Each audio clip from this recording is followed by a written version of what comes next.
शाहिद अफरीदी का कसूर भी कोई नहीं है, मैं उसे ब्लेम नहीं करूंगा। उसका कुत्ता गुम गया, उसने ट्वीट कर दिया जी मेरा कुत्ता गुम गया और मुझे उससे बड़ा प्यार है, हमने घर के फर्द की तरह पाला है, जिसको मिले वो मेरा कुत्ता जो है वो वापस कर दें। लोग उसका कुत्ता लेकर वापस आ गए, उसका कुत्ता उसे वापस कर दिया, वो खुश हो गया, उसने वीडियो बना दी कि जनाब मेरा कुत्ता मेरे पास वापस आ गया। वो खुश था, अच्छी बात है। किसी का भी कुत्ता घूमेगा वो कोई ना कोई इश्तेहार लगा देगा, पुलिस को बता देगा, या जिसके पास सोशल मीडिया का अकाउंट है वो उसके ऊपर लगा देगा। ये एक नॉर्मल चीज है।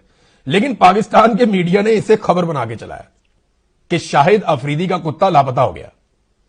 पाकिस्तान में बलोच नौजवान लापता होते हैं, पाकिस्तान में पश्तून नौजवान लापता होते हैं, पाकिस्तान में पंजाब में सवाल उठाने वाले लापता होते हैं, पाकिस्तान में शायर और सहाफी लापता होते हैं, पाकिस्तान के अंदर सियासतदान और वकील लापता होते हैं, पाकिस्तान में माओ के बच्चे लापता होते हैं, माएं उन्हें ढूंढती रहती हैं, सड़कों पे बैठी रहती हैं और खबर नहीं चलती।